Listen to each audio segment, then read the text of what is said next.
Think about the smartest woman you know in business. She is creative, she is driven, she solves problems for people every single day. So why does she stay broke? It is not because she is dumb. It is not because the economy is against her. It is usually 3 specific things that keep her stuck in the cycle. Think of these like viruses that infect a bank account. The first one is what you might call the nurturer's curse. Women are taught from a young age that taking care of everyone else comes first. In business, that shows up in a very dangerous way. She pays her virtual assistant before she pays herself. She reinvests every single dime back into the business because it feels safer. She treats the business like a needy patient who requires all the resources, and she treats herself like an afterthought.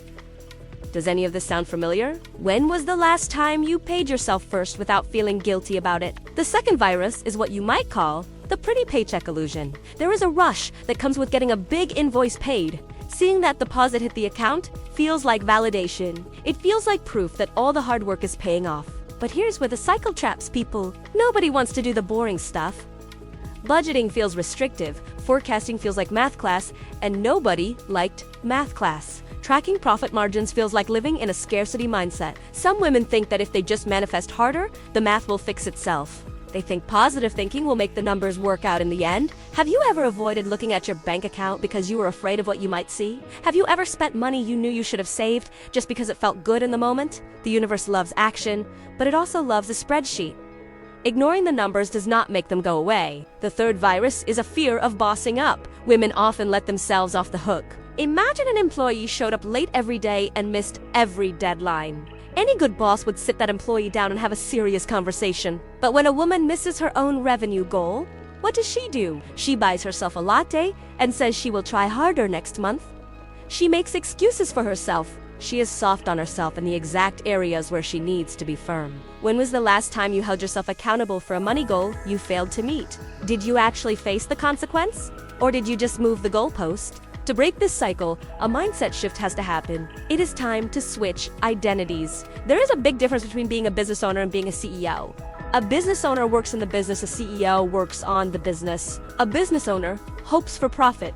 A CEO demands it. Think about how a hospital emergency room works. In the ER, the medical team does something called tree-up. They decide who gets treated first based on who needs it most to survive. In a business, the owner is the most critical patient. If she goes under financially or burns out completely, the entire business goes under with her. She is the heart of the operation. If the heart stops, nothing else matters. Have you been treating yourself like the most important patient? Or have you been giving all the resources away to everyone else? CEOs do things differently. They follow rules that keep the business healthy. The first rule is that they pay themselves first. Before the software subscription gets paid, before the ads run, before the inventory gets ordered, the CEO takes her check. This is not selfish. This is structural integrity. If the business cannot afford to pay the person running it, then the business model is broken. It is that simple. The second rule is that CEOs know their numbers. They do not have to be math geniuses, but they have to know the numbers better than they know their favorite coffee order. What is the profit margin? What is the cost of acquiring a new client? How much money actually stays in the bank after everything is paid? If those answers are not immediately available, the business is not being run. It is just being guessed at. Do you know your numbers right now without looking them up? The third rule is that CEOs stop hiding. There is a story that a lot of women tell themselves. The story goes like this. I am just bad with money. It is a cute story when a person is 25 years old and just figuring life out. But when a woman is 40 years old and still broke, it is not cute anymore, it is a choice. The story becomes a crutch. It becomes an excuse to avoid learning something new. No one is born good with money. It is a skill just like marketing or sales. It can be learned. It can be practiced. It can be mastered.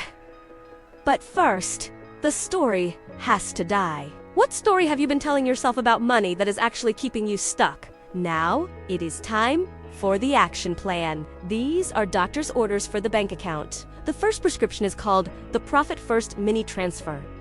Go open a second bank account today. It can be a simple savings account at the same bank. Make it hard to access. Do not get a debit card for it. Do not connect it to any apps that make spending easy. The next time a client pays an invoice, immediately transfer 10% of that payment into this new account. Just 10%. This money is not for business expenses. It is not for taxes. It is the CEO salary. It is the reward for doing the work. Pretend this account does not exist. This forces the business to run on 90% of the income. It sparks creativity. It forces smarter decisions because there is slightly less money to play with. Have you ever tried paying yourself first, even just a small percentage, before paying any bills? The second prescription is the Sunday money date. Pick a day, maybe Sunday evening, and block out 15 minutes on the calendar. Pour a nice drink, put on some music, make it feel pleasant. During those 15 minutes, just look at the numbers. What came in this week? What went out? Do not judge it. Do not panic. Just look at it. Awareness alone will start to change behavior. It is impossible to fix a problem that is being ignored. After a few weeks of doing this, patterns will start to show up. Oh, there is a subscription that costs $50 a month that has not been used in 6 months. Oh, there is a client who pays late every single time. The numbers tell the truth. They do not lie. They just sit there waiting to be seen. When was the last time you sat down with zero distractions and just looked at your financial reality? The third prescription is getting an accountability partner. It is nearly impossible to see the problem from inside the problem. Imagine trying to read a label on a bottle while standing inside the bottle. That is what running a business alone feels like. An outside person can look at the business and ask the hard questions. Why are you working for free on that project? Why are you still charging the same rate you charged 3 years ago? Why is that expense still on the credit card? A good coach or partner holds a woman accountable to the goals she set when she was feeling ambitious. Not the excuses she makes when she is tired, not the justifications she creates when she is scared. Someone needs to look at her and say, stand on business. What would change in your finances if you had someone checking in on you every single week? There is a reason why the name SOB or Stand on Business exists. It is a reminder. It is a call to action. It is a standard to live up to. Nursing taught a valuable lesson. Taking care of people matters, but taking care of yourself matters more. Because if you are broken, you cannot help anyone else. Trading scrubs for a strategy board was not just a career change, it was a realization that teaching women to stand on business is the same as saving lives. It saves them from a future of financial stress. It saves them from depending on others who might let them down. It saves them from the feeling of being powerless in their own lives. There is a different way to live. It involves knowing exactly where the money is going. It involves paying yourself first and feeling good about it. It involves looking at the numbers every week without fear. It involves having people around who will tell the truth, even when the truth is hard to hear. It is possible to stop being a broke business owner and start being a wealthy CEO.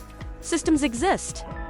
Mindsets can shift. Habits can change. The only question left is whether today is the day to start. If any of this hit home, hit that like button so more women can find this message and break the cycle too. And if you want to keep standing on business and getting real talk that actually helps you grow, go ahead and subscribe. There is a lot more where this came from. Oh, and share this video with one friend who needs to hear it. Not the friend who already has it together, the one who is struggling but too proud to ask for help. Be that person for her. All right. Go make that money and stand on business. See you in the next one.